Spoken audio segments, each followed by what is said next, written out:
Fala, torcida que canta e vibra. Se tivéssemos todo mundo, se minha avó tivesse rodas, eu seria um carro. E é assim que a gente começa, rapaziada. Vamos falar do Palmeiras, né? Mais um vídeo aí pra a gente comentar o que aconteceu, o que vem acontecendo, o que vai acontecer. Porque mais do que o jogo, o importante de hoje foi o resultado. E eu sei que a arbitragem foi polêmica, o Abel foi bem na coletiva, comentou bem, falou que o árbitro é ruim mesmo e é isso. E hoje o que vale é o ponto. Os 3 pontos, terminar com 7 pontos na frente nessa pausa da Copa. E vamos comentar sobre esse jogo, né? Bom, Palmeiras começou muito bem, porém continua perdendo muito gol. Uma deficiência da equipe titular e agora a equipe reserva com essa mesma deficiência. Claro que quando você entra com o Luigi, você vai ter dificuldade. Infelizmente, o Luigi não dá pra jogar no Palmeiras.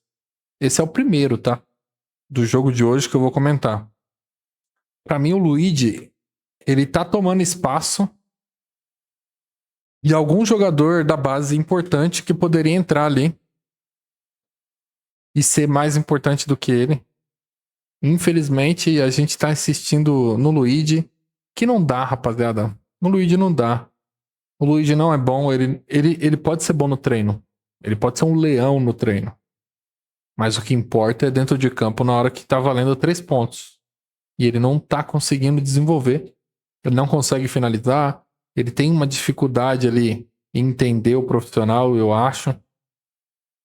Então eu, pra mim, já decreto que nos próximos, pelo menos 2 anos aí, ele não tem que jogar mais no Palmeiras. Ele pode ficar 2 anos treinando e evoluir.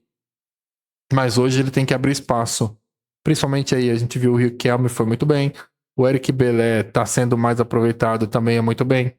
O Eduardo Conceição, que vai entrar agora, ele precisa jogar no Palmeiras principal. O Heitor também era importante jogar no Palmeiras principal. O Vitor Gabriel também, porque são jogadores que vão ser vendidos. São jogadores bons, que já têm mercado. E é importante que esses jogadores façam história com a camisa do Palmeiras para quando eles estiverem voltando, tem essa opção de, tá, fiz história lá no Palmeiras, sou da base do Palmeiras, a torcida gosta de mim, eu não vou para um rival, eu vou priorizar o Palmeiras. E é importante isso. O Luigi tá queimando uma vaga ali na equipe que para mim não dá mais. E no primeiro tempo, a gente ainda teve a expulsão do Alan, né? O Alan tem todos os créditos, eu acho que não era para expulsão, mas o árbitro dando ou não dando é critério dele. Um pisão, né? Um pisão, pegou na polpa do pé, pegou na chuteira, não pegou na canela, não foi agressivo. Eu acho também que ele poderia ter pensado melhor na atitude de enficar um pé no chão. Podia ter jogado ali o corpo, sei lá, qualquer coisa, pra forçar pelo menos o amarelo. E aí a gente entra no segundo tempo com 1 a menos, precisando vencer, pressionado, né, pelo Flamengo que já venceu sua partida. E no segundo tempo a gente tem a entrada desse cara que tá passando agora, Paulinho. Excelente jogada do Felipe Anderson pela meia direita.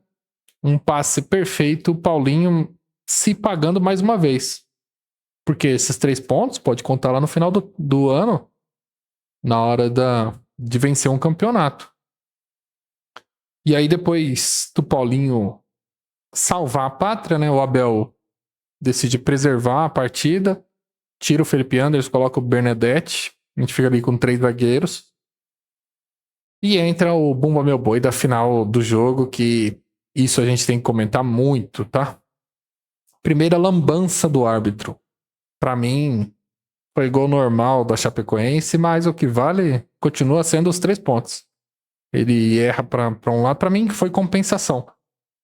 Ele sabe que ele viu no intervalo que o Alan não precisava ser expulso, chegou naquele momento ali, uma decisão assim, que pode ser ou não ser, ele tendeu pro lado do Palmeiras.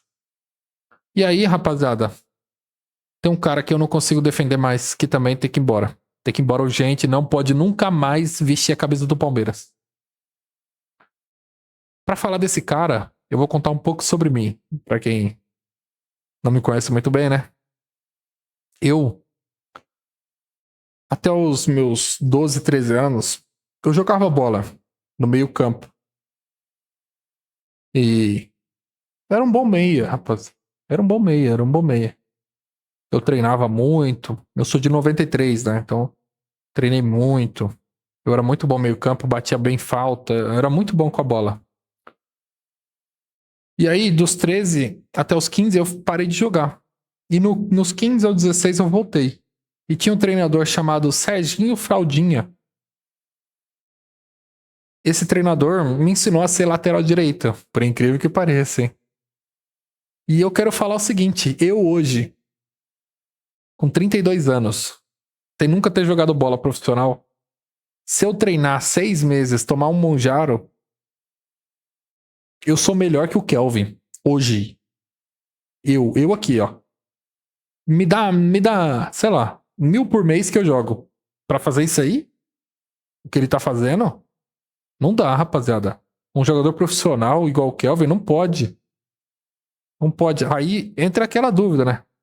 Poxa, eu poderia ter sido profissional. Se eu tivesse treinado um pouquinho mais, acho que dava. Porque olha o nível da pessoa que a gente vê aí, né? E aí faz a gente questionar como que esse cara se tornou profissional. Bom, indignação à parte, a gente tem que definir esse ponto que o Kelvin não dá. Vamos lá na rede social dele, mandar ele embora. Fala pra ele, ó, a gente gostou de você, gente boa pra caramba. Se candidata a deputado aí faz outra coisa, porque jogador não dá pra você. Principalmente no Palmeiras, não vai. Não vai, não deu, não bateu, não combinou. Acho que pode trocar, entrega pro Botafogo. O Jefité é outro, entrega, pelo amor de Deus. E aí, rapaziada, teve outra vergonha que aconteceu no final da partida que a gente tem que comentar aqui. O Abel abandonando a partida quando o Kelvin faz o pênalti. O Abel não pode abandonar a equipe dentro do campo e sair nunca. Como representante da equipe, você tem que ser o primeiro a dar a cara. Se você colocou o Kelvin pra jogar, contratou, você tem que assumir e ficar lá. Se ele fez merda, abraça ele. Não existe esse negócio de ir pro vestiário e deixar a equipe lá, não. Não existe, tá? Já aconteceu outra vez, se não me engano, numa Libertadores. Eu não lembro que jogo. Acho que o Palmeiras estava perdendo, tomou gol e aí ele saiu pro vestiário antes e abandonou a equipe. A torcida cobrou e tem que cobrar mesmo, porque essa atitude não dá pro Abel Ferreira tomar. Em resumo, rapaziada, como eu falei, o que valeu foi os 3 pontos. Um jogo muito ruim, não deveria ter acontecido. 11 desfalques, time desfigurado. Ponto positivo foi o Riquelme. Novamente a base, né, dando retorno. O Luiz Pacheco também tão esperado, não foi tão bem hoje, mas ele já teve jogos melhores. E o Paulinho, né, que talvez depois dessa parada ele volte aí e consiga jogar mais de 45 minutos com frequência e ajude a gente como ele ajudou nesse jogo, como ajudou no Mundial. Excelente jogador e o Palmeiras vai precisar dele para a sequência. E por fim, rapaziada, a pausa da Copa, a gente precisa olhar muito bem para o mercado, porque a gente tem boas deficiências aí. E quando a gente perder jogador como o Alan, John Arias, o Flaco, a gente vai sentir muito. Beleza? Então é isso, rapaziada. Dá aquela moral. Segue o canal do Mago e é nóis.